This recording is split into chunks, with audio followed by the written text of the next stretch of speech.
Hello everyone, last week நம்ம வீட்டில் போட்ட வெந்தயக்கீரை நல்லா முளைச்சி வந்துருந்தது. பார்த்தாவே ஃப்ரெஷ்ஷாக ஏதாவது செஞ்சு சாப்பிடணும் போல் இருந்தது.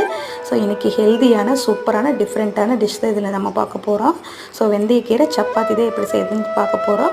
நார்மலாக எப்போ செய்கிறது போல தான், கூடவே கொஞ்சம் ஸ்பைசஸும் வெந்தயக்கீரையும் ஆட் பண்ண போகிறோம். 1 கப் கோதுமை மாவு எடுத்துக்கோங்க. அது கூட தேவையான அளவு உப்பு, 1/2 ஸ்பூன் சீரகம், 1/2 ஸ்பூன் மிளகாத்தூள், 1 ஸ்பூன் கறி மசாலாத்தூள், அதுக்கப்புறம் இந்த வெந்தயக்கீரை பொடி பொடியாக கட் பண்ணி இது கூட சேர்த்து நல்லா தண்ணி, எண்ணெய் வேணுங்கிற அளவு விட்டு நல்லா பிசைஞ்சு எடுத்து வச்சுக்கோங்க. எப்போது சப்பாத்தி போடுறது போலயே 2 பக்கம் எண்ணெய் விட்டு நல்லா சுட்டு எடுத்து அப்படின்னா சூப்பரான ஆரோக்கியமான வெந்தயக்கீரை சப்பாத்தி ரெடி ஆயிடும். இது சும்மாவே சாப்பிட்லாம். விருப்பப்பட்டீங்கன்னா சைட் டிஷ் நீங்கள் என்ன வேணாலும் செஞ்சுக்கலாம். ஸோ இன்றைக்கி தேங்காய் சட்னி தான் நான் செஞ்சேன். ரொம்பவே டேஸ்ட்டு சூப்பராக இருந்தது. அப்படியே சாப்பிட்லாம். குட்டீஸ்லேருந்து பெரியவங்க வரைக்கும் எல்லோரும் விரும்பி சாப்பிடுவாங்க. ட்ரை பண்ணி பாருங்கள். பிடிச்சிருந்தா நம்ம வீடியோக்கு ஒரு லைக் பண்ணுங்கள். தேங்க்யூ ஃபார் வாட்சிங். Keep supporting me.